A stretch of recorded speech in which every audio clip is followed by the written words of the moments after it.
आप जानते हैं कि अपने बच्चों की शादी पर करोड़ों रुपया, अरबों रुपया खर्चने वाले मुकेश अंबानी एक हफ्ते के लिए अपने बच्चों को कितनी पॉकेट मनी देते थे?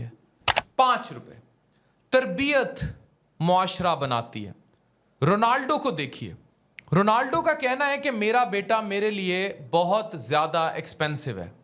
वो एक हफ्ते में $40,000 खर्च करता है अपने कपड़ों, जूतों और अपने हेयर कट पर और अपनी गर्लफ्रेंड्स पर।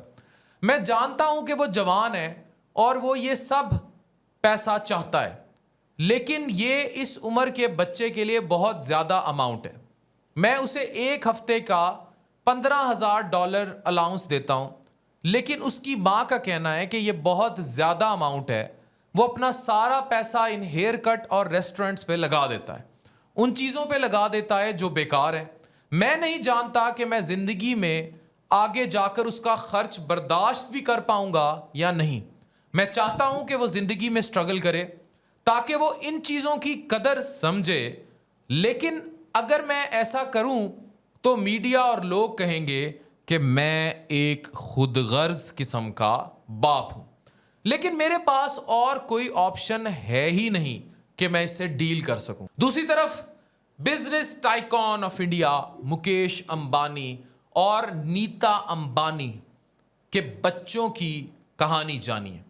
उनके पास बेशबहा दौलत होते हुए भी वो अपने बच्चों को स्कूल जाने के लिए 5 रुपए देते थे, जिसमें उन्होंने एक हफ्ता गुजारना होता था। उन्होंने अपनी औलाद में आजिज़ी कूट कूट कर भरी। यही वजह है कि इनके बच्चे आपको इंतहाई आजिज़ दिखाई देते हैं। ये बहुत रिस्पेक्ट करते हैं और पूरा बॉलीवुड इसकी तारीफ करता है कि ये इंतहाई हम्बल और मिलनसार लोग हैं। One of the richest family of India. 168 luxury cars की कलेक्शन होते हुए भी मुकेश अंबानी और नीता ने अपने बच्चों को अक्सर पब्लिक ट्रांसपोर्ट और बस पर सफर करने का कहा। तरबियत का ताल्लुक ना अमारत से है ना गुर्बत से है। पेरेंटिंग एक आर्ट है और हम ये पेरेंटिंग का आर्ट माशरे में नहीं घुसा सके। यही वजह है कि हमने सन 2000 के बाद पैदा होने वाली पूरी एक नस्ल, पूरी एक पौध को खराब, बर्बाद कर दिया। वो टिकटॉक पर लग गए, उनकी नज़र में आईफोन 15 प्रो मैक्स ही ज़िंदगी है। इंस्टा पे गलत किस्म की बिल्कुल अगलात डालना ही ज़िंदगी है। नंग धड़ंग ही ज़िंदगी है।